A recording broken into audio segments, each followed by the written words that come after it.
அதிசயங்கள் செய்கிறவர் நம் அருகில் இருக்கிறார். அற்புதங்கள் செய்கிறவர் என்றும் நமக்குள் வசிக்கிறார். யோனா 1:8. அப்பொழுது அவர்கள் அவனை நோக்கி, யார் நிமித்தம் இந்த ஆபத்து நமக்கு நேரிட்டதென்று நீ எங்களுக்கு சொல்ல வேண்டும். உன் தொழில் என்ன? நீ எங்கே இருந்து வருகிறாய்? எங்க இருந்து வர? உன் தேசம் உன் தேசம் எது? மறுபடியும் 9வது வசனம்.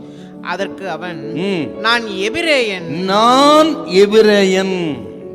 எபிரேயன் சொல்லிட்டாவே இஸ்ரவேலர்கள் தான் எபிரேயர்கள். இந்த எபிரேயர் எப்படி வந்ததுன்னு கேட்டீங்கன்னா, ஏபேர் அப்படின்னு ஒருத்தர் இருந்தாரு நோவாவின் சந்ததியில. ஏபேர், அந்த ஏபேரின் சந்ததியிலே தான் ஏபேர் ஆபிரகாம், ஆபிரகாம் சந்ததியில வந்தவன் தான் எபிரேயன். முதல் ஆபிரகாமுக்கு தாங்க எபிரேயன் பேரே வந்தது. நீங்கள் ஆதியாகம புத்தகத்துல 14-13 வாசித்து பார்த்தீங்கன்னா தெரியும் உங்களுக்கு. ஆபிரகாம் தான் முதல் எபிரேயன் வருது. எப்படி ஏபேரின் சந்ததியில் வந்ததுனால அது மருவி எபிரேயன் அப்படி வந்துச்சு. இப்ப அதுதான் சொல்ற எபிரேயன் என்றால் இஸ்ரவேல் தேசத்தான். யோனா 1:8. நீ என்ன ஜாதியா? எபிரேயன் சொன்னதுனால இவ இஸ்ரவேல் ஜாதியான் அப்படின்னு அந்த கப்பல் ஆட்கள் தெரிந்து கொண்டார்கள்.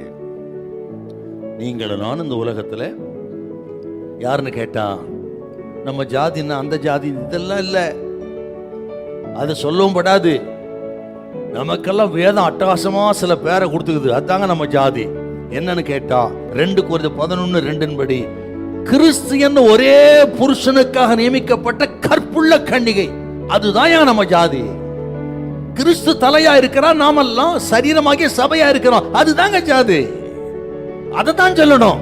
என் மணவாளன் இயேசு நான் கற்புள்ள கன்னிகை, அவர் மனவாட்டியா இருக்கிறேன் அப்படின்னு உலகத்துக்கு காட்டின அதுதான் அந்த ஜாதி தாங்க முக்கியம். கற்புள்ள கன்னிகை, என் மனவாளன் இயேசு, நான் மனவாட்டி, நான் பரலோகத்துக்கு போவதற்கு மனவாளன் வர இருக்கிறாரு, நான் அவரை சந்திப்பதற்கு ஆயத்தப்படணும். அப்படிப்பட்ட விசேஷித்த ஜாதி தான் ஒவ்வொரு கிறிஸ்தவனும்.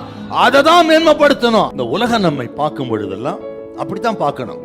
இவர்கள் யார் என்றால் கற்புள்ள கன்னிகைகள், பரிசுத்தமாய் வாழ்கிறவர்கள், இயேசு கிறிஸ்துவை பின்பற்றுகிறவர்கள், இயேசுவின் தாசர்கள், இயேசுவின் ஊழியர்கள், ஆக இயேசு கிறிஸ்துவுக்காக வாழ்கிறவர்கள், பரிசுத்த கூட்டம் உலகம் சொல்லணுங்க சார். அதுதான் நம்ம ஜாதிங்க. அதை வச்சுதான் அடையாளம் காட்டணும் தவிர மற்றபடி மற்ற ஜாதியில கிடையாது. ஜாதியே கிறிஸ்துவத்தில் கிடையாது. ஆக நம்ம எல்லாரும் கற்புள்ள கன்னிகை, கிறிஸ்துவின் சரீரமாகிய சபை, மணவாளனுக்காக காத்திருக்கிற மனவாட்டியே நம்ம இனம். நம்ம ஒரே ஜாதி, கிறிஸ்துவின் மனவாட்டி. ஹல்லேலூயா, ஹல்லேலூயா.